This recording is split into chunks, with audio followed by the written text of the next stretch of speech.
Bonsoir à toutes et à tous. Je suis ravie évidemment de vous accueillir ici à l'espace culturel Le Comte de Lille. Et cet hommage particulier que nous rendons à Le Comte de Lille, dans le cadre de cet anniversaire, nous savons tous que 2013 commémore le 350e anniversaire du peuplement de l'île de la Réunion. Il s'agit pour nous, avant tout, de commémorer les 350 ans d'histoire de ce peuple, les 350 ans du vivre ensemble que nous avons mis en place grâce à cette société multiculturelle qui a créé notre créolité.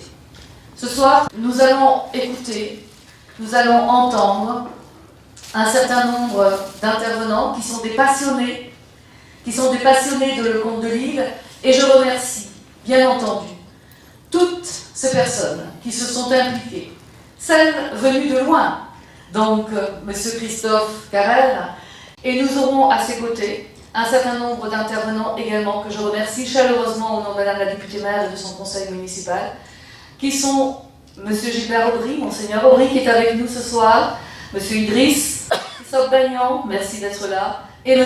Dominique Aupier que nous accueillons ici à Saint-Paul avec beaucoup de plaisir. En tout cas, je vous souhaite une excellente soirée et je pense pouvoir passer la parole à Amiro Zouaro. Et je vous remercie tous d'être avec nous ce soir pour cet hommage à Le Comte de Lille. Merci.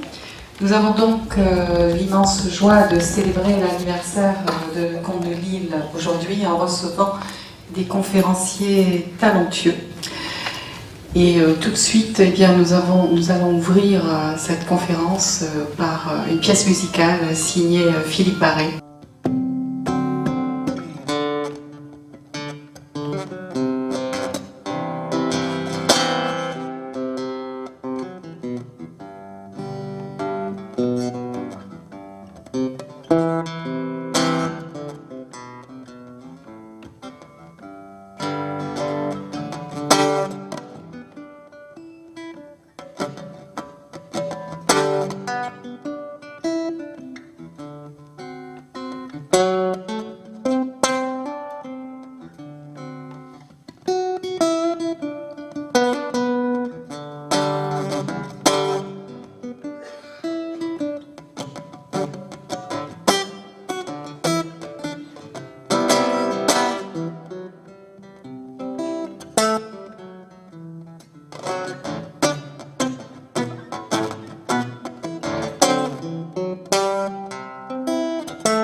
Merci Philippe Barré qui offre gracieusement ce joyeux musical à Le Comte de Lille.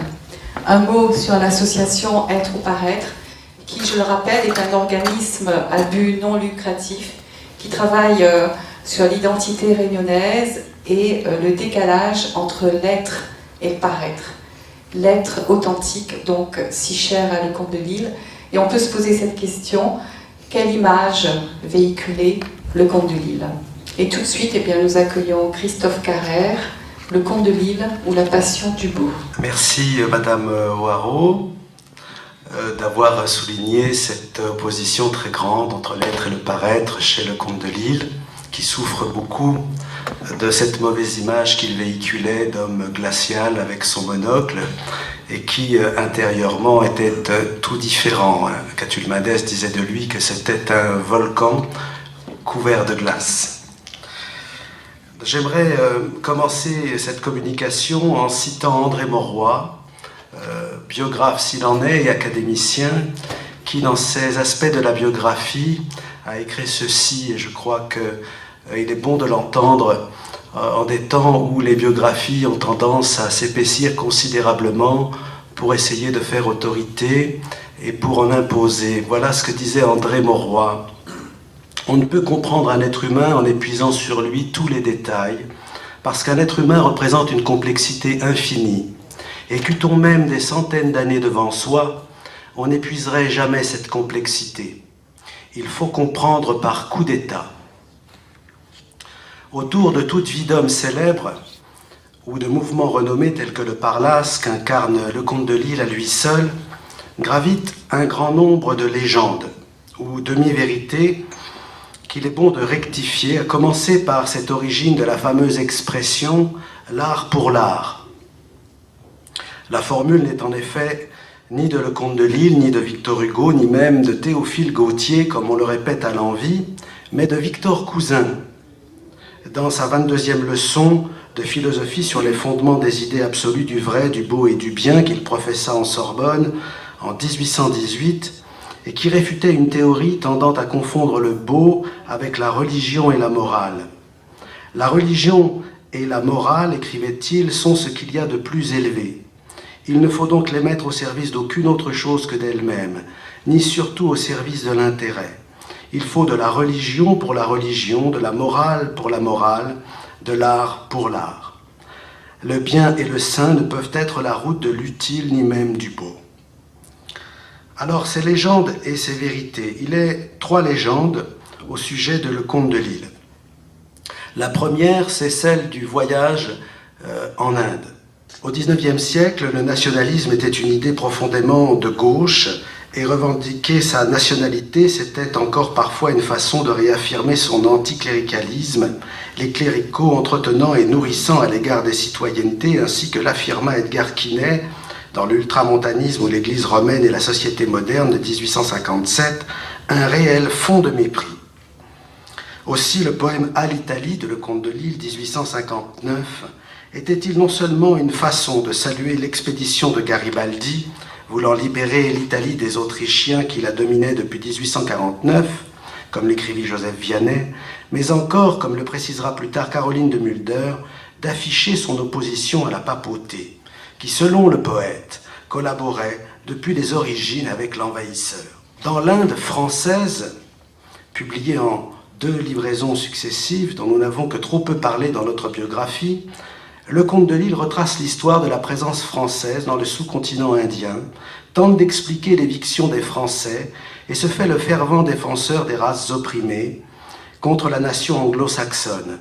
Race antipathique et destructrice par excellence, écrit-il, qui n'a jamais rien assimilé, n'a été modifiée par aucun contact et qui, après avoir refoulé et dispersé les tribus de l'Amérique septentrionale, qui n'ont pu être asservis, a vécu en dehors et au-dessus des peuples hindous, trop nombreux pour qu'elle tentât de les détruire, mais assez inertes pour subir l'écrasement et l'avidité insatiable de son despotisme. En outre, les poèmes barbares contiennent 3 fameux poèmes hindous, Nur Mahal, 1858, Jian Hara et Le Conseil du Fakir, 1860, qui, ainsi que l'écrit Edgar Pic, le grand spécialiste de Le Comte de Lille, dans sa préface à l'Inde française, donne de l'Inde moderne une image violente, sanglante, barbare, ou au contraire d'une tendresse sans limite. Mais le comte de Lille a-t-il visité ce continent ailleurs que dans son île natale, ou autrement qu'en feuilletant les livres d'Eugène et d'Émile Burnouf, les grands spécialistes du sanskrit au XIXe siècle qui ont traduit la Bhagavad Gita. Il est vrai que certains écrits et récits rapportent que le poète, au milieu de ses amis ou lors de réceptions mondaines, aimait à le faire croire, et que certains esprits sincères s'en firent un peu rapidement les échos, prenant pour argent comptant ce qui, selon nous, n'a jamais été au pire qu'une fable, au mieux qu'une façon de briller, d'ajouter un peu de lustre et de crédibilité à des descriptions poétiques, somme toute plus créoles qu'hindoues. Car aucun document, à notre connaissance, ne nous permet d'affirmer que le comte de Lille ait jamais effectué un semblable voyage, qui l'eût d'ailleurs considérablement marqué, dans l'océan Indien. Seconde légende, la légende du manuscrit jeté lors du dernier voyage de le comte de Lille en métropole. Il est donc un autre océan qui charrie une autre légende de la vie de le comte de Lille, c'est l'océan Atlantique. En effet, le comte de Lille embarqua pour la dernière fois le 23 mars 1845 au port de Saint-Denis sur l'Anna, non sans avoir pris conscience de ce que sa souffrance et son ennui lui avaient apporté. Les 2 années qu'il venait de passer à Bourbon avaient été favorables au développement de sa poésie. Sa forme était plus nette, plus sévère et plus riche. Sa formation était donc achevée. Il avait cerné les contours de son art, définitivement orienté vers un absolu de la beauté, une intransigeance de la forme, inséparable d'une certaine idée de Dieu. Aussi, pendant les longues semaines que dura la traversée, 3 mois, lorsqu'il relut une à une les pièces qui composaient son recueil prêt à être publié, probablement intitulé « Odes à la France », un frisson l'aurait parcouru, une insatisfaction happée. Il aurait vécu comme une rupture avec tout un passé spirituel et littéraire et soudain dédaigné la source d'inspiration que sa jeunesse, ses tendresses, son romantisme ému lui avaient révélée. Renonçant à l'égoïsme des chansons passées, il aurait alors jeté par-dessus bord d'un recueil qui devait, selon Thalès Bernard, son ami, se diviser en 2 et comprendre, selon Edgar Pic, la recherche de Dieu, le voile d'Isis, Hypatie, la première Hélène, la fontaine aux lianes, les épis, la robe du centaure, Tantale, les sandales d'Empédocle et peut-être les ascètes, au dire de Jean d'Ornis, près de 1000 vers, environ 4000 selon Jules Huret. Plus de 6000 dans le Paris Journal du 10 janvier 1873. Quoi qu'il en soit, le comte de Lille n'a pas pu détruire l'intégralité de son manuscrit, mais seulement ce qui lui en a paru moins bon, puisque les poèmes antiques paraîtront chez Marc Duclaux en 1852 et que le 23 juin 1880, le librettiste le comte de Lille, écrivant au compositeur Franz Servet, un peu découragé par la difficulté de la tâche qu'il s'était assignée, mettre en musique la Polonide, se remémore très exactement le temps qui sépara l'achèvement de l'écriture de son premier manuscrit de sa publication. « Que diriez-vous donc si vous étiez à ma place ?» lui écrit-il. « Pendant 6 ans, j'ai gardé mon premier recueil dans un tiroir, faute d'éditeur. Et depuis 30 ans, je n'ai jamais rencontré une ombre de sympathie, ni dans le public, ni dans la critique. En fait d'indifférence, je doute que personne n'ait été plus dédaigné, plus oublié de tous et de chacun. Je n'en ai pas moins travaillé dans la mesure de mes forces, autant que ma paresse naturelle, mon manque absolu d'ambition et mon mépris inexprimable de l'assentiment public me l'ont permis. » Ici donc, au sujet de ce manuscrit jeté, seul l'océan Atlantique connaît la vérité. Une autre légende autour de le comte de Lille, c'est la candidature de 1873. À l'élection à l'Académie française du 8 juin 1882, le comte de Lille se présenta de manière officieuse. Matériellement, ce serait une élection qui me serait fort utile, écrivit-il le 19 mars de cette même année à la veuve d'Hippolyte Fouque, et ce n'est que sous ce rapport qu'elle est désirable, car au point de vue littéraire, rien n'est plus insignifiant, il parle de l'Académie française, ni plus inutile. Peut-être cherchait-il aussi inconsciemment à guérir ses angoisses qui le taraudaient en tentant d'accéder officiellement cette fois-ci à l'immortalité. Apprenant la candidature de son maître, François Copé s'effaça pour ne pas lui nuire, et retira sa candidature. Maigre avantage, car le comte de Lille n'obtint qu'une seule voix, celle de Victor Hugo. La plupart des académiciens, quand ils ne le haïssaient pas, comme Émile Augier, le duc de Breuil, le comte de Falloux ou Alexandre Dumas fils, redoutant ses idées politiques, littéraires et religieuses, peut-être davantage que son caractère irascible, son humour sarcastique et son orgueil démesuré. C'était un vote auquel il était habitué, celui de Victor Hugo. Déjà, lors de son unique candidature officielle au fauteuil des Joseph Autran en juin 1877, où malgré tout il ne sacrifia pas au rituel des visites protocolaires, le comte de Lille avait eu l'honneur de recevoir la prestigieuse caution de cet académicien qui rapporta l'événement dans l'un de ses carnets et voulut aussitôt consoler le comte de Lille de son échec. L'intéressé lui répondit dans le rappel : « Cher et illustre maître, en m'honorant 3 fois de votre suffrage dans la dernière élection académique, vous m'avez largement récompensé de toute une vie de travail, uniquement consacrée à l'art suprême dont vous êtes la plus glorieuse lumière. Mon ambition la plus haute est satisfaite. Vous m'avez nommé, je suis élu. Croyez, cher maître, à toute ma gratitude comme à toute mon admiration, le comte de Lille. » Bien évidemment, le but était moins de remercier Victor Hugo ou Auguste Barbier, auquel il écrivit le 8 ou le 9 juin, que de vexer tous les autres académiciens. Voilà qui lui aliénerait durablement leur sympathie. Révéler à la France entière que le plus prestigieux d'entre eux avait daigné voter pour lui. Jamais les académiciens actuels ne me pardonneront ma lettre à Victor Hugo, reconnut-il. Il me faut attendre la mort d'une vingtaine d'immortels au moins, ce qui peut être fort long malgré les 78 ou 80 ans de beaucoup d'entre eux. Et le 16 décembre 1882, il est exact que Victor Hugo, lors de l'élection de messieurs Sardou et d'Audifray, m'a fait ce très grand honneur de voter pour moi. Il m'a donné également sa voix quand l'Académie a eu l'idée lumineuse de remplacer Auguste Barbier par l'évêque Perrault. Ayant la ferme volonté de ne jamais faire de visite académique, c'est désormais certain que je n'aurai point l'honneur d'être immortel à la façon de messieurs de Mazade, Pailleron, Perrault, d'Audifray, etc., ni d'aucune autre façon d'ailleurs. Mon désespoir à cet égard, crut-il bon d'ajouter, est des plus modérés. Mais était-ce bien certain ? Aux élections du 14 novembre 1878 et du 8 juin 1882, le comte de Lille avait en effet de nouveau obtenu la voix de Victor Hugo, mais sans qu'il eût fait acte de candidature. Le grand homme votait pour qui bien lui plaisait, tel Théodore de Banville, le 7 décembre 1882 et le 4 décembre 1884, ou Henri de Bornier, le 16 décembre 1875, au gré de sa fantaisie, même si les premiers intéressés n'en avaient pas nécessairement formulé la demande. Mais le comte de Lille briguait-il un fauteuil depuis son entrée à la bibliothèque du Sénat en 1873 ? Maxime Ducamp, élu le 26 février 1880 à la succession de Saint-René Taillandier, rapporta que le 16 janvier 1873, il s'était porté sur celui du père Gratry, et que Victor Hugo absent, il n'avait pas eu une seule voix. Pourtant, aucune mention de cette candidature ne figure ni dans les registres de l'Académie, ni dans les journaux de l'époque, si bien que l'on peut raisonnablement se demander, avec Claudine Gotthard-Mersch, Edgar Pic et Irving Putter, mort en 2009, mais contre l'avis de Jean Dorniste, Pierre Flotte et Marius Harry de Blond et de quelques autres, s'il ne s'agit pas là d'une erreur. 3 clichés maintenant touchant le comte de Lille. D'abord, la sacro-sainte impassibilité. Les clichés sur le poète que son ami Louis Ménard dénonçait déjà en 1887 se sont en partie maintenus.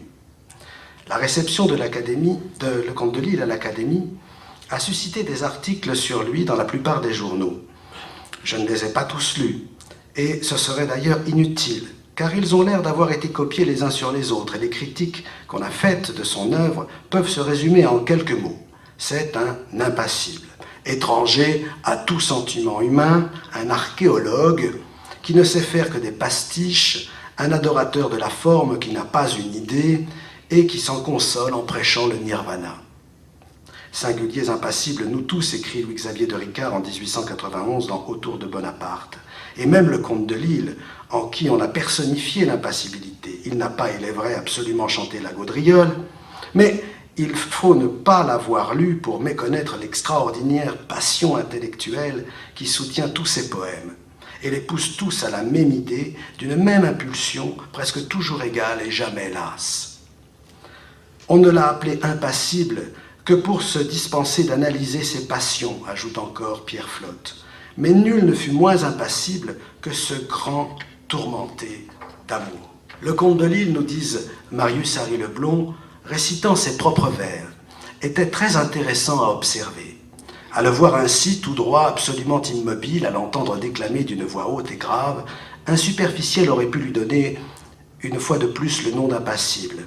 En réalité, son trouble, bien que dompté et contenu, était extrême. Était-ce timidité naturelle, comme François Coppée en avait eu le soupçon? Était-ce émotion sacrée de l'artiste? L'homme alors se transformait et se revêtait d'une singulière majesté. La voix, un peu sourde et presque tremblante, prenait l'auditeur aux entrailles. Sur cette face marmoréenne, soudain mortifiée, on sentait courir un frisson. Les yeux surtout devenaient effrayants. Ils se creusaient, et sous les paupières palpitantes, les prunelles montaient comme dans l'extase. Et Jean-François Millet d'ajouter dans la Revue Bleue du 5 octobre 1895 « Je fus étonné de voir que le maître avait les yeux pleins de larmes. Oui, vous me faites pleurer, me dit-il, moi, l'impassible, dit-on, moi qui adore la tendresse. En aura-t-on bientôt fini avec cette baliverne, s'impatientait-il, poète impassible. Alors, quand on ne raconte pas de quelle façon on boutonne son pantalon et les péripéties de ses amourettes, on est un poète impassible. C'est stupide. Tout ce qu'il y eut jamais d'impassible chez le comte de Lille, ce fut la profondeur des cieux. Car l'homme était à l'évidence un hypersensible, un émotif au cœur impressionnable et à la larme facile. Le 9 février 1861, il annonce à un destinateur inconnu l'arrivée de sa mère et de ses sœurs. Pour elle, on s'en souvient, il va déménager de son petit appartement 23 rue Cassette et s'installer 8 boulevard des Invalides. « Je me lève à 5 heures du matin, écrit-il, pour te conter mon arrivée émouvante. Le moment a été bien cruel à passer. Ma pauvre mère, bien vieillie, bien changée, s'est presque évanouie. Tout le monde pleurait, y compris moi, comme je pleure, c'est-à-dire à étouffer. » Et cette émotivité, cette sensiblerie pour lui, était loin d'être une faiblesse, car il fallait aussi avoir le sens du côté comique des idées. On oubliait trop que la gravité perpétuelle était l'apanage exclusif des animaux, que diable, il fallait savoir rire, mais aussi pleurer. Certes, une froideur, si on peut dire physique, une hauteur d'apparence propre à inspirer de l'inquiétude, frappait au premier abord. Lui-même, il n'ignorait point cet aspect extérieur de sa personne, ni l'effet que produisaient autour de lui des accès de colère, où dès son adolescence il se laissait entraîner. Mais il avait longuement lutté pour se débarrasser de la versatilité qu'il avait distinguée dans les penchants de son esprit. Ardent, violent, excessif, il apparaissait aux jeunes recrues qu'il approchait, tel que Catullus Mendes le dépeignit, semblable à un volcan couvert de glace. Deuxième cliché concernant le comte de Lille, et non des moindres, j'espère que Monseigneur Aubry nous en dira quelques mots, c'est l'athéisme. Le comte de Lille était-il, oui ou non, athée? La difficulté principale pour comprendre la vie et l'esprit de le comte de Lille réside probablement dans cette très forte contradiction d'un libre penseur proudhonien qui aimait à se dire athée en public, un peu pour aller vite et beaucoup pour choquer. « Je crois en Dieu », lui lança Victor Hugo, « je le vois ».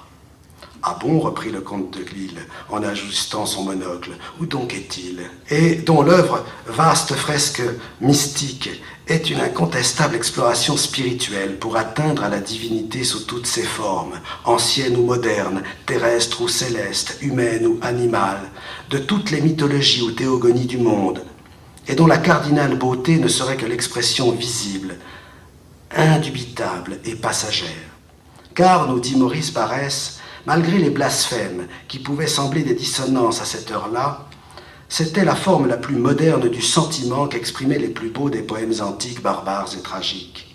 À cette heure-là, seule une intelligence pouvait poursuivre et comprendre toutes les évolutions du sentiment religieux à travers les siècles, saisir l'unité de la race, du climat, de l'idéal, et de tous ces aspects divers d'un même principe inconnaissable, poursuivre l'humanité balbutiante dans l'âme rudimentaire des animaux.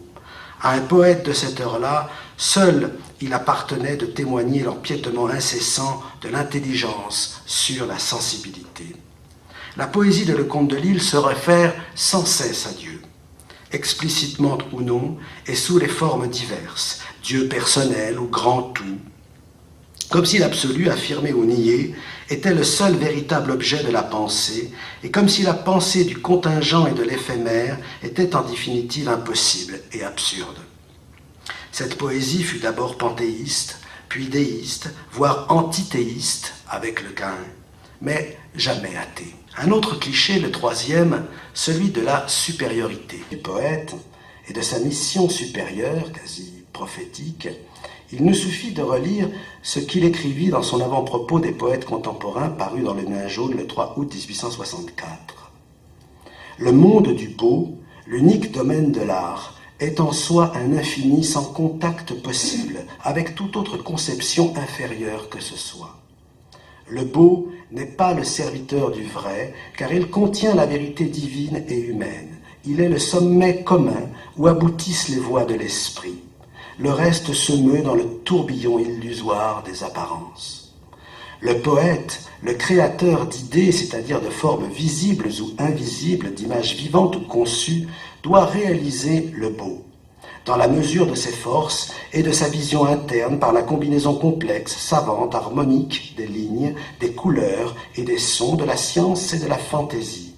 Car toute œuvre de l'esprit, dénuée de ces conditions nécessaires de beauté sensible, ne peut être une œuvre d'art. La vertu d'un grand artiste, c'est son génie.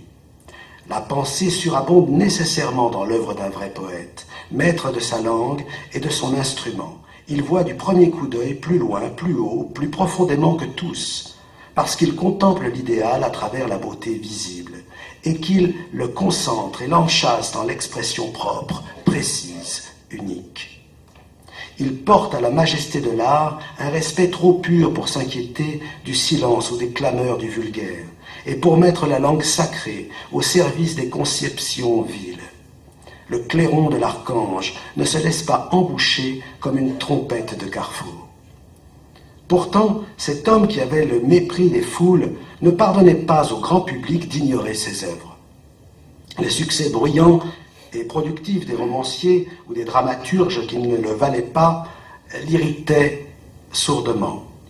Les plaisanteries des petits journaux l'exaspéraient.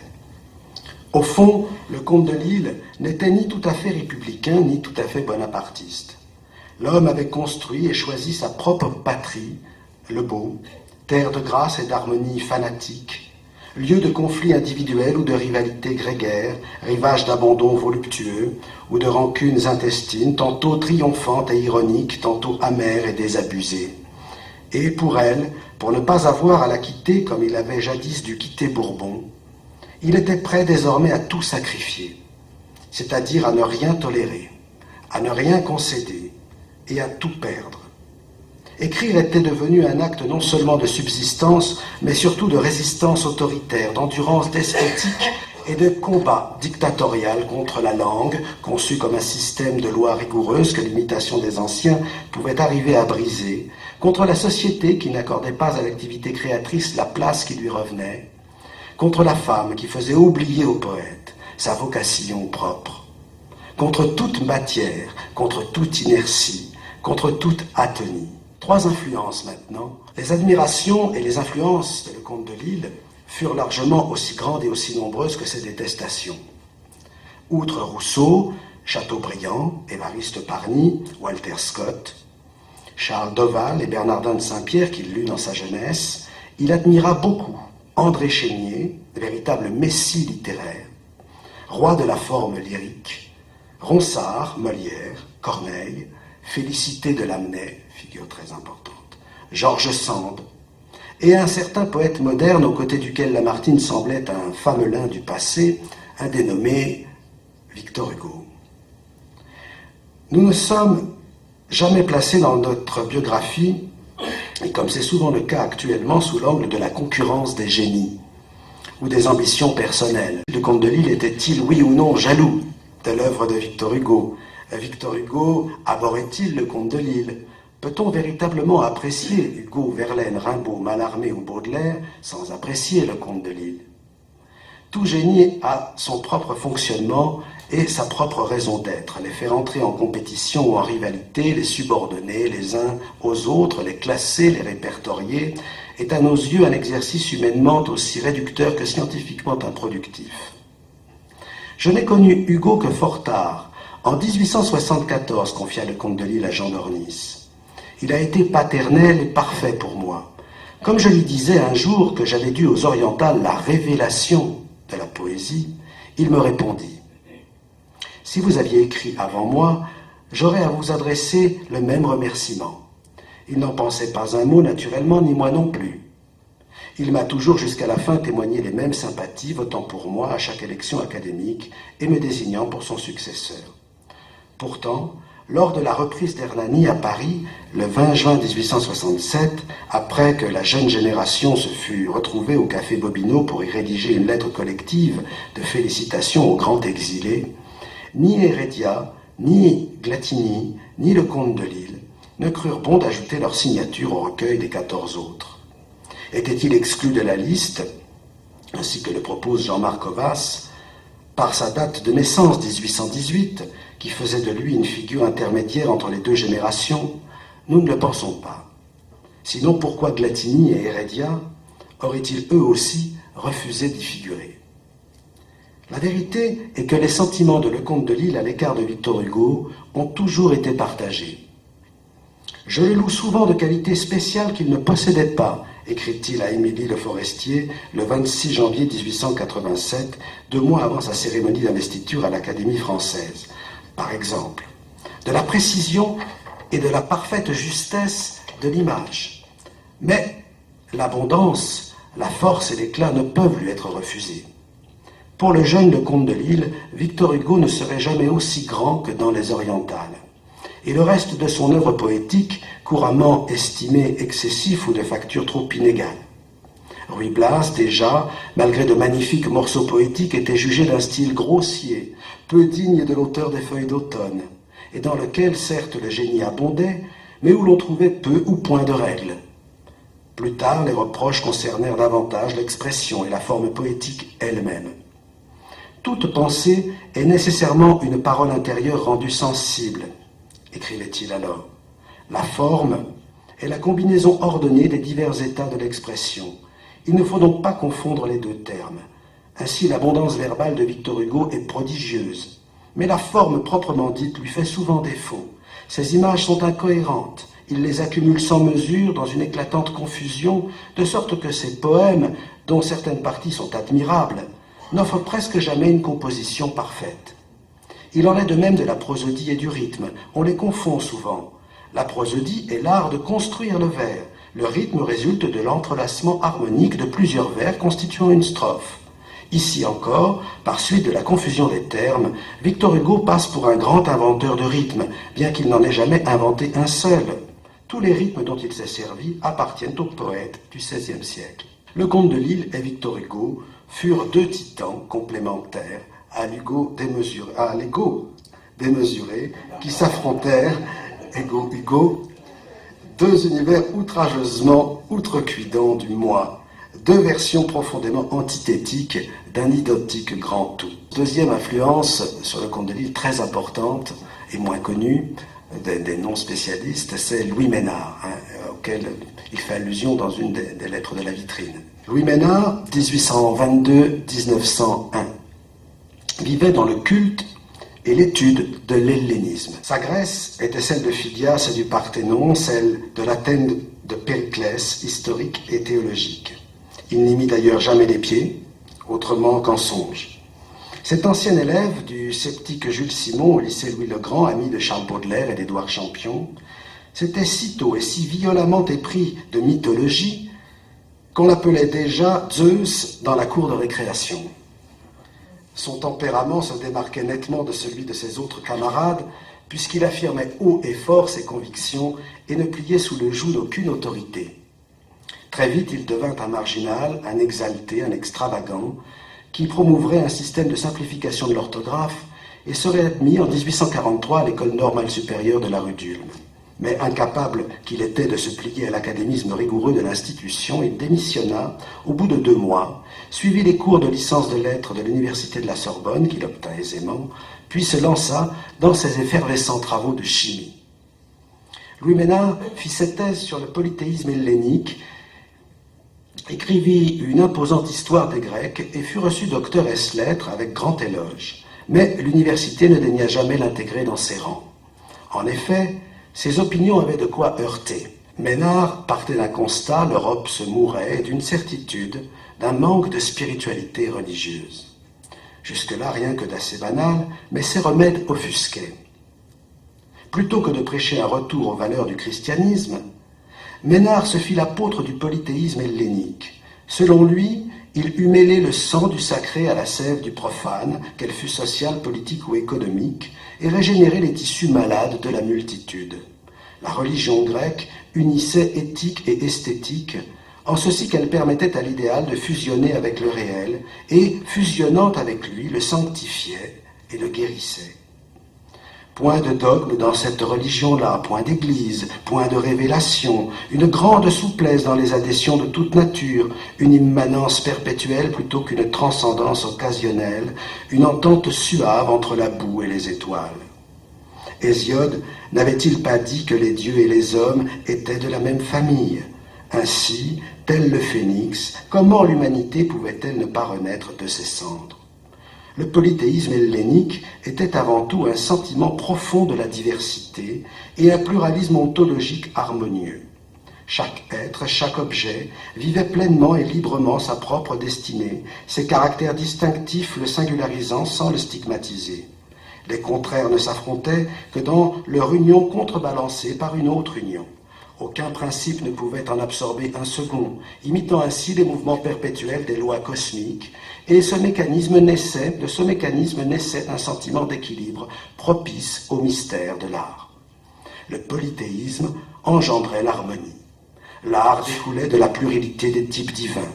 Prêcher le polythéisme, c'était indubitablement régénérer les principes fédérateurs de la création artistique. Si la religion des Grecs avait intuitivement compris l'unité du monde grâce à son sentiment aigu de la pluralité, elle s'était ainsi mieux rendue capable d'en témoigner par son art. La nature tout entière était le triple vecteur de la réalité, de l'art et de la religion. Il n'y avait nul espace, nulle séparation entre la nature et l'esprit qui la pense, entre la nature et l'esprit qui la peint. L'esprit n'était-il pas lui aussi un élément de cette nature soumis aux mêmes lois, quoique différent d'elle? Il fallait donc de toute urgence, selon Mesnard, recouvrer le chemin de la maison des dieux.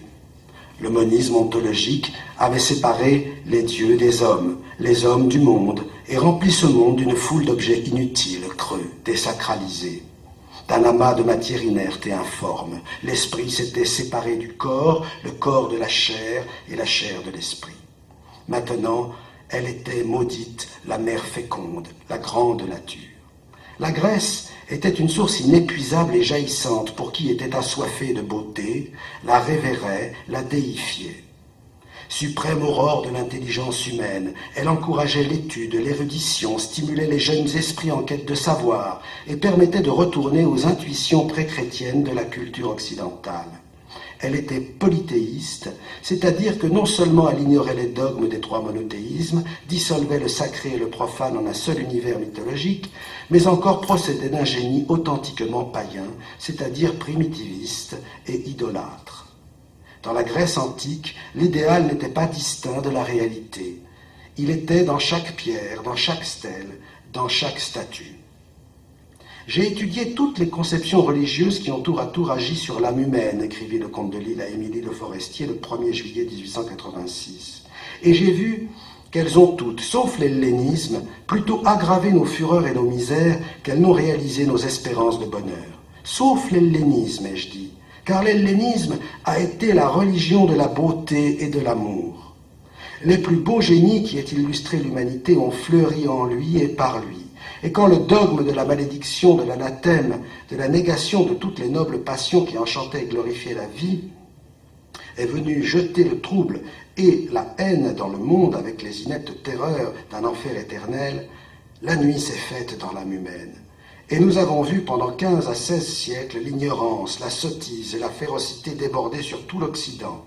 10 millions d'hommes égorgés et massacrés, mangés par les lignées espagnoles en Amérique, les autodafés flambés en Espagne, au Portugal, en France, en Angleterre, à Goa. Et nous verrions encore ces horreurs si les mêmes fous féroces redevenaient les maîtres. Troisième influence sur le comte de Lille, Auguste la Caussade.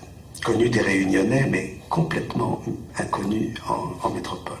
Auguste La Caussade, 1815-1897, j'en dis quelques mots rapidement, était le fils d'un avocat bordelais et d'une métisse de Bourbon, Fanny Desjardins, peut-être la petite fille de Parny. Il faisait figure d'autorité dans le clan des jeunes poètes et connaissait le comte de Lille depuis toujours, puisqu'ils avaient ensemble fréquenté la pension Briogne de Nantes au début des années 30. De 3 ans son aîné, il avait aussi été plus précoce. Le comte de Lille eut l'occasion d'échanger de nombreux vers avec son compatriote La Caussade, qui avait publié les Salasiennes dès 1839 et les poèmes et paysages juste avant les poèmes antiques, et jouissait pour cela, comme lui, d'une petite pension bourbonnaise. La Caussade, qui avait perdu une sœur en bas âge et dont la maladie avait emporté le frère naturel, aspirant idéalement à fonder une amitié de remplacement fusionnelle et identitaire, empreinte d'une vigoureuse et stimulante émulation, crut un instant trouver en le comte de Lille un alter ego. Malheureusement, il n'en allait pas de même pour le comte de Lille qui avait déjà connu les joies des affinités électives. Une sorte de rivalité s'installa, peu à peu, entre les deux insulaires. À la Dumas de La Caussade, le comte de Lille répondit par le Bernica. Au Chambord, il riposta par la ravine Saint-Gilles et la fontaine aux lianes. À l'aube, il opposa l'aurore. Au lever de lune, il objecta les éclairs de lune. Et contre les souvenirs d'enfance, il érigea le Manchi. J'aimerais maintenant vous parler des aspects que j'ai cru bon de privilégier dans cette biographie. D'abord, la dimension affective. Contrairement à ce qu'on pourrait croire, le comte de Lille eut une vie amoureuse et affective, riche. Outre Élixène de Lanux, sa cousine, dont nous reparlerons tout à l'heure, le comte de Lille aima en avril 1837, lors d'une escale au Cap, une jeune africaine aux 2 lèvres de rose, mademoiselle Anna Bestodi, parente d'une grosse Hollandaise très gaie. La relation dura 2 ou 3 jours. Plus tard, à Rennes, chez Robinson, un Anglais qui partageait ses goûts pour les livres de Walter Scott, il fit la connaissance de Carolina Biniche, puis de sa sœur Maria, qui lui fit une impression encore plus profonde. Elle avait 20 ans et elle était créole. Beaucoup d'autres poèmes, sonnets et romances seraient inspirés par cette muse. Pourtant, le comte de Lille ne pensa pas une minute à régulariser sa situation. L'amour sur lui, disait-il à l'époque, c'était de l'eau sur une pierre. Pourtant, avant de se marier avec une autre Anna Perret, cette fois-ci, les 10 et 12 septembre 1857, le comte de Lille connut encore les affres de la passion amoureuse. Depuis l'année 1852, en effet, à force d'être courtoisement reçu chez les Jobé Duval, un peintre, il s'était lamentablement commis avec l'épouse de son hôte. L'amour ne primait-il pas sur l'ordre social? Le comte de Lille s'ennuyait, et sombrer dans l'adultère, c'était partir à l'aventure. C'était ce qui allait changer sa vie, l'enrichir d'imprévus, la pimenter de risques exaltants, l'égayer de jouissances plus violemment irrésistibles. Tout le champ des possibles allait devoir s'ouvrir au destin paresseux des capricieux désirs. Il voulut embrasser l'archétype de la femme idéale et ne posséder qu'elle. Mais qui disait passion disait aussi souffrance, soumission, prépondérance du destin sur la personne libre et responsable. Aimer l'amour plus que l'objet de l'amour, aimer la passion pour elle-même, de l'Amabama marée d'Augustin jusqu'au romantisme moderne. C'était aimer et rechercher la douleur, désirer ce qui blesse et qui anéantit. Le comte de Lille jeta encore son dévolu sur Louise Collet, qui, trop attachée à Gustave Flaubert, n'en voulut pas. Puis, il reporta son affection sur Henriette Collet, la fille de Louise Collet, née en 1840, à laquelle il dédia, année de la mort d'Élixène, une courte pièce de circonstance impeccablement reproduite par la dédicataire dans son album personnel, à mademoiselle H.C. qui pleurait devant une lecture de vers. Pièce publiée en juin 1854 dans les Modes parisiennes illustrées, mais qui ne figurerait pas dans le recueil ultime. Bien des années plus tard, le poète tomba amoureux d'Émilie Fouque-Nesser, sa cousine, qui avait vu le jour à Bourbon, dans la ville de Saint-Benoît, le 26 février 1831. Mais elle ne paya pas non plus le maître de retour. Le poème Mens Splenda, publié le 15 septembre 1861 et dédié à sa fille, une autre Émilie, née le 6 mai 1859 à Cesson-Ille-et-Vilaine, n'y changea évidemment rien. Il reprenait le titre d'une ancienne bleuette de 1839 dédiée à Maria Bimiche et, sous couvert de souhaiter la bienvenue à un nouvel enfant, déclarait à demi-mot sa flamme adultérine. En 1877, lors d'une visite à Saint-Enogat, le comte de Lille succomba de nouveau au charme de la fille de sa cousine, une jeune mariée bientôt veuve de 18 ans, Émilie Le Forestier, avec laquelle il entretint une longue correspondance affectueuse et tendre que publia Irving Peter. Enfin, dans ces dernières années, le poète impassible aima encore tendrement Helena Beer, la rose de Louvciennes, qui fut pour lui, selon les termes de Fernand Calmette, un de ces éclairs d'amour qu'on appelle improprement des réveils séniles, et qui sont la lueur d'allégeance, le reflet de douceur, l'aube mystérieuse voilant de clarté sereine le seuil de l'ombre éternelle. La dimension affective maintenant, que j'ai essayé de mettre en avant, est la dimension psychologique. Nous avons délibérément mis de côté, et c'est là que la citation d'André Mauroy du début prend tout son sens, comprendre par coup d'état, nous avons délibérément mis de côté la figure de Marie Elixène de Lanux, la fameuse Vierge au Manchi, la fille de son oncle maternel Frédéric et son premier amour, dont nous ne savons presque rien, sinon qu'elle mourut en 1840, le 3 janvier ou le 28 avril, dans sa 18e année, 8 mois après son mariage avec Pierre Baillif, et que le poète la rencontra pour la première fois à l'Olivier, ainsi qu'il le raconte lui-même dans Mon premier amour en prose. Le comte de Lille narra avec beaucoup d'humour et de détachement cette unique et splendide rencontre, son transport juvénile, sa brutale déclaration, la naïveté de ses espérances et l'issue misérable de toute son entreprise. Elixène était de faible constitution, d'une humeur maladive, et c'est à travers la batiste des rideaux d'une litière, le Manchi, portée par 8 esclaves, qu'on pouvait deviner toute l'immensité de son étrange beauté. En juillet 1840, date coïncidant parfaitement avec celle de l'annonce de la mort d'Elixène, puisque les navires à voile mettaient à peu près 3 mois à regagner la métropole, le comte de Lille abandonna définitivement le droit. Avait-il décidé, dans le secret de son âme, de vouer sa vie à la beauté d'Elixène ressuscitée dans la poésie?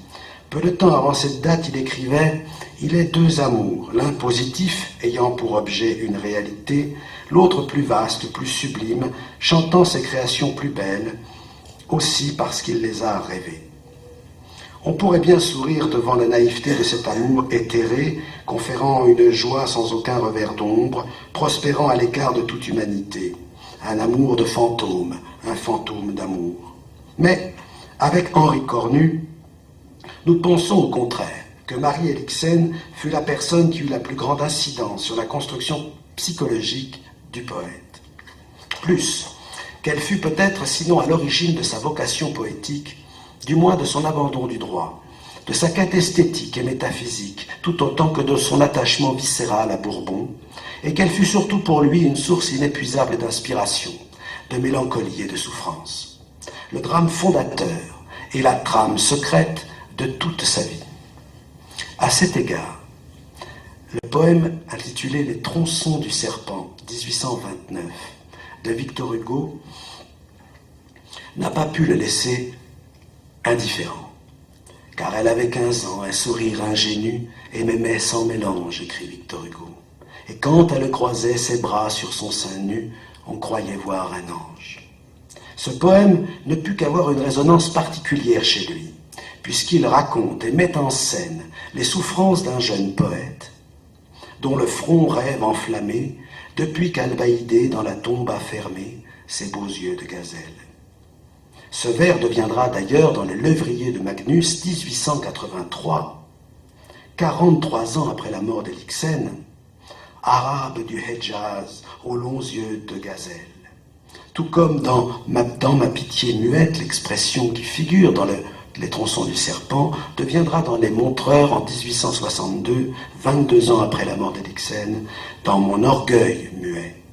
dans ma tombe sans gloire, tu sais, je m'engloutir pour l'éternité noire, je ne te vendrai pas mon ivresse ou mon mal.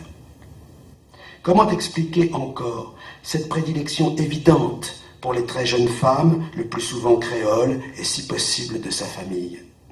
Émilie Fouque, sa cousine, 13 ans de moins que lui. Henriette Collet, fille de l'inaccessible Louise, 22 ans de moins que lui, née l'année même de la mort d'Élixène. Émilie Le Forestier, fille de l'inabordable Émilie Fouque, 41 ans de moins que lui. Helena Bire, enfin, la belle Florentine, 52 ans de moins que lui. Un des grands malheurs de ma vie, écrit-il à Émilie Le Forestier le 23 juin 1886, ou plutôt un de mes nombreux défauts, est de n'avoir jamais pu rien oublier. On peut effectivement penser, sans trop se tromper, que le comte de Lille vivait personnellement, intimement, et non seulement dans son œuvre poétique, dans une sorte de nostalgie chronique, d'éternité romantique du souvenir, et que, à bien des égards, le temps était pour lui, comme pour Lamartine, suspendu depuis les origines du monde. Voilà.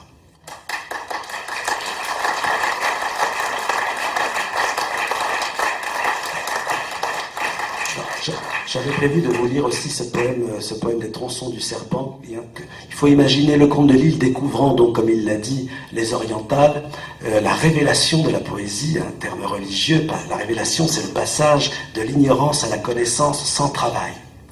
Donc c'est un acte très fort. Et en lisant les orientales, on est donc aux sources de l'inspiration poétique de le comte de Lille. Et il y a ce poème, Les Tronçons du Serpent, qui est un poème sans doute en rapport non seulement avec Saint-Paul, mais avec Élixène et son génie poétique. Il est court, est-ce que j'ai l'autorisation de le lire?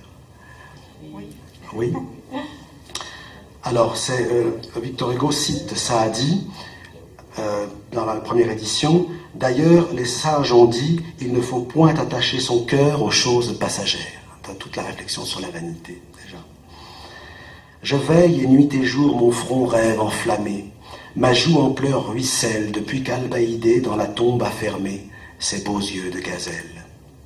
Car elle avait 15 ans, un sourire ingénu et m'aimait sans mélange, et quand elle croisait ses bras sur son sein nu, on croyait voir un ange. Un jour, pensif, j'errais au bord d'un golfe ouvert, entre deux promontoires, et je vis sur la plage un serpent jaune et vert, jaspé de taches noires. La hache, en 20 tronçons, avait coupé vivant son corps que l'onde arrose, et l'écume des mers que lui jetait le vent sur son sang flottait rose. Tous ces arneaux vermeils rampaient en se tordant sur la grève isolée, et le sang empourprait d'un rouge plus ardent sa crête dentelée. Ces tronçons déchirés, épars près d'épuiser leur force languissante, se cherchaient comme pour un baiser de bouche frémissante. Et comme je rêvais, triste et suppliant Dieu dans ma pitié muette, la tête aux 1000 dents rouvrit son œil de feu et me dit « Ô poète, ne plains que toi. Ton mal est plus envenimé, ta plaie est plus cruelle, car ton Albaïdé dans la tombe a fermé ses beaux yeux de gazelle. Ce coup de hache aussi brise ton jeune essor, ta vie et tes pensées autour d'un souvenir, chaste et dernier trésor, se traînent dispersés. Ton génie au vol large, éclatant, gracieux, qui mieux que l'hirondelle tantôt rasait la terre et tantôt dans les cieux donnait de grands coups d'aile, comme moi maintenant meurt près des flots troublés. Et ses forces s'éteignent, sans pouvoir réunir ces tronçons mutilés qui rampent et qui saignent. Et tout de suite, la parole à Idriss Issop-Bagnan. Il est président du groupe du dialogue interreligieux, GDIR, poète. Il a écrit le recueil Indianité, créole musulman réunionnais. Toute sa famille vient du Gujarat et sa communication s'intitule Le Comte de Lille, un poète créole et son île. Bonsoir. Je voudrais d'abord vous dire que je ne suis pas un expert en le conte de Lille, ni un expert en poésie. Hein. Je suis juste un rimailleur, comme dirait notre ami, comme disait notre ami Alain Peters. Mais je suis surtout un fervent admirateur de le conte de Lille. Étant Saint-Paulois, ayant eu la chance par mes professeurs, mes maîtres d'école, d'apprendre très tôt, de découvrir très tôt les poèmes de Comte de Lille, surtout le Bernica, le Manchi. J'ai appris à le connaître, à le lire. Et le Comte de Lille, ces poèmes ont été mes compagnons d'exil au moment de mes études en métropole. Et quand en 1977, tout Saint-Paul, toute la Réunion s'activait pour organiser le retour des cendres de ce grand poète dans l'île, eh bien, moi, à ma modeste manière, j'ai voulu apporter aussi ma contribution. Et ça a été sous la forme d'une édition, d'une publication des poèmes réunionnais de Le Comte de Lille. Au moment où donc on célèbre les 350 ans du peuplement de l'île, les 350 ans de l'histoire de la Réunion, qui commence à Saint-Paul autour donc de l'héritage de ce grand poète saint-paulois, il est bon justement de s'interroger sur ce qu'il laisse à la Réunion et surtout ce qu'il laisse à Saint-Paul. Nous n'avons jamais fini de lire le Comte de Lille, nous n'avons jamais fini de le comprendre, tant est immense son œuvre, tant ses valeurs aussi en tant qu'homme sont importantes. Cet homme épris de justice, épris de liberté, cet homme épris du beau, on l'a vu tout à l'heure avec l'intervention de notre professeur, cet homme aussi qui a su aller à la rencontre des autres civilisations, étant né à La Réunion, qui a été déjà, il y a 200 ans, une terre de rencontre d'hommes et de femmes venus de contrées diverses. Eh bien, il a su entrevoir ce qu'allait devenir peut-être la Réunion d'aujourd'hui. Il y a 200 ans de cela, il a eu cette démarche d'aller à la rencontre des autres civilisations et d'en tirer, d'en trouver ce qui en faisait la beauté pour l'apporter au monde. Et ce que... il y a là matière à étude pour les jeunes, pour les universitaires, connaître plus profondément l'œuvre de Le Comte de Lille. Et moi, en tant que simple admirateur de Le Comte de Lille, je me suis contenté à étudier ses écrits concernant la Réunion. Alors ce qu'il laisse aux Réunionnais, c'est évidemment des poèmes merveilleux, merveilleusement beaux, qui décrit la nature de Bourbon, cette nature, cette île qui, à son époque, était à son 150 ans de présence humaine, cette île qui était encore dans sa grande partie à l'état de nature primitive. C'est ça que le Comte de Lille a chanté, et c'est ça qu'il a immortalisé à travers ses beaux poèmes. Et c'est à travers ces poèmes aussi qu'il a inscrit notre île dans la littérature française. Il y a aussi ces poèmes d'amour, ces poèmes consacrés à son premier amour, Marie-Alixène de Lanux.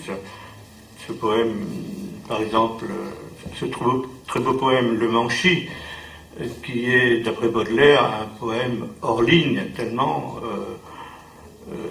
il était apprécié par les connaisseurs, par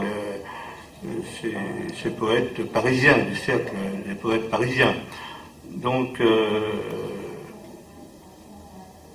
on peut lui être reconnaissant, justement, d'avoir porté la Réunion si haut dans la littérature française. Il est dommage que, à notre époque, eh bien, le Comte de Lille ait disparu à travers cette littérature française.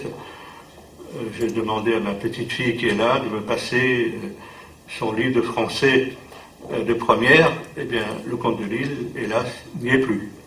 Alors qu'il y a quelques années encore, eh bien, ces poèmes comme le Bernica, le Manchie, la Ravine Saint-Gilles, faisaient partie des classiques de la littérature française. Donc je crois que nous avons un grand travail à faire pour nous-mêmes, pour les Réunionnais, à faire connaître l'immense talent de ce grand poète et surtout l'amour du beau, l'amour de l'île, le désir d'élévation de l'âme, la capacité du Réunionnais à apporter par un travail, par beaucoup de détermination, beaucoup d'exigence vis-à-vis de lui-même, apporter une parole au monde. Ça, je crois que c'est peut-être ce message-là qu'il faut transmettre à nos jeunes, à la jeune génération, parce qu'il faut que le Comte de Lille continue à vivre. Hein. Le Comte de Lille a encore beaucoup de choses à nous faire entendre, et c'est peut-être la mission que nos universitaires et que nous-mêmes, amoureux des beaux poèmes, des beaux vers, la mission que nous devons nous attacher à transmettre à la jeune génération. Les poèmes réunionnais, des pièces plutôt consacrées à l'île, sont très peu nombreux par rapport au nombre impressionnant des pièces écrites par le Comte de Lille. Ces pièces sont au nombre de 30, une trentaine, et parmi ces pièces, il y a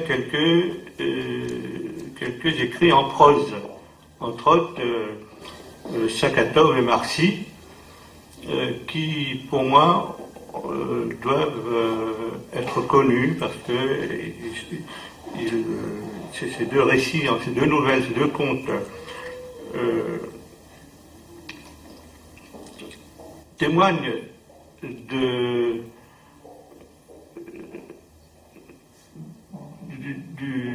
ce qui a beaucoup déplu à le Comte de Lille dans cette société bourbonnaise de l'époque, c'est-à-dire la traite des Noirs, l'esclavage. Donc il a été témoin ici. C'est quelque chose qui pour lui était totalement inadmissible, qui l'a fait beaucoup souffrir. Et il en a parlé dans ses écrits.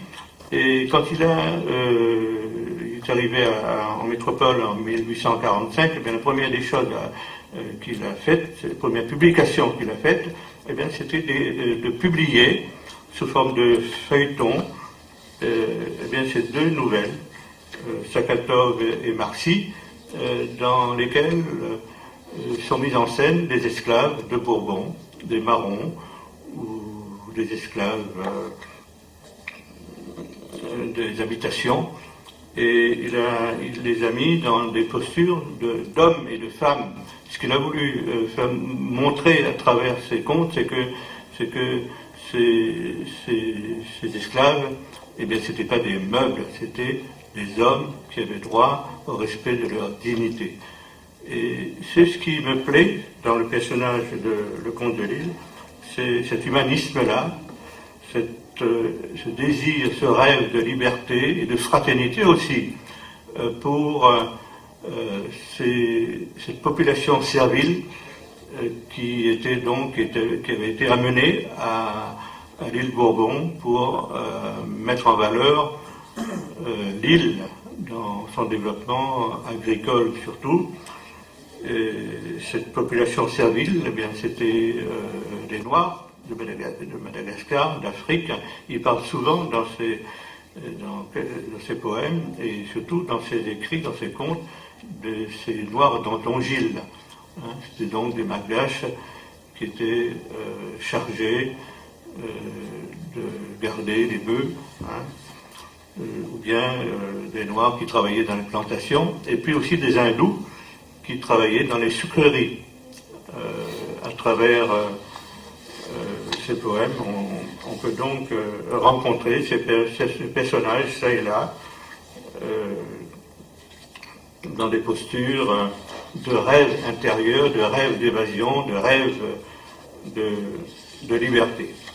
Voilà ce que moi je retiens de Lecomte de Lisle, voilà ce que je voulais transmettre moi-même à travers mes écrits sur Lecomte de Lisle. Et je pense que nous devons être reconnaissants à Lecomte de Lisle d'avoir contribué à l'émancipation, à l'abolition de l'esclavage dans notre île, et aussi d'avoir porté bien haut notre île dans la littérature française, et non seulement française, mais aussi mondiale, parce que Lecomte de Lisle est étudié partout dans le monde. Voilà. Merci beaucoup.